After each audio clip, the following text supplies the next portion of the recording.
Si Kate Middleton a eu des facilités à s'intégrer au sein de la famille royale, cela n'a pas été une tâche aussi simple pour toutes et tous.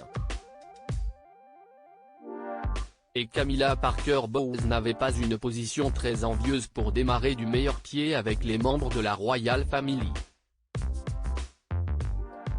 Maîtresse de Charles III pendant de nombreuses années, le passage à compagne officielle puis épouse a pris du temps. Et elle a été longtemps vue comme oisive et n'ayant jamais véritablement travaillé. C'est ce que révèle Philippe Kyle dans son livre Charles III éditions. Perrin. Camilla Parker Bowles, aujourd'hui reine consort, a toujours été un précieux soutien pour Charles. Il faut dire que le roi a d'abord vécu dans l'ombre de ses parents, puis, dans celle de sa première épouse, Lady Diana, pendant près de 2 décennies. Et enfin, il a dû composer avec la très grande notoriété de ses 2 fils, William et Harry, et de leurs épouses respectives Kate et Meghan.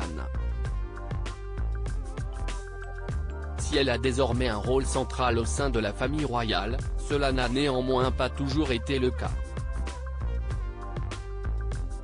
Auparavant, on la disait oisive, n'ayant jamais véritablement travaillé, écrit l'auteur. Alors quand à l'âge de 58 ans la duchesse de Cornouailles rejoignit la famille royale, on imaginait qu'elle ne se métamorphoserait pas soudainement en bourreau de travail. L'anti-Diana est pourtant. Peu à peu Camilla a développé ses activités caritatives et y a montré un vif intérêt, choisissant de s'impliquer dans des causes aussi variées que les enfants vulnérables, les sans-abri, les personnes âgées, l'alphabétisation, les arts ou l'horticulture, rapporte l'ouvrage.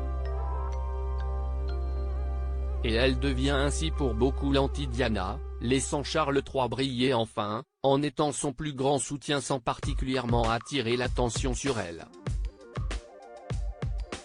Un avis, celui de Ben Elliott le neveu de la reine consort, qu'Elisabeth II devait probablement partager à la fin, comme le rappelle l'auteur.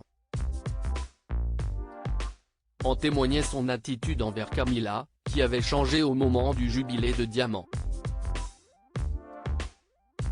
Dans les dernières années de sa vie, la souveraine avait une excellente relation avec sa bru, les 2 femmes se parlant régulièrement au téléphone, peut-on lire.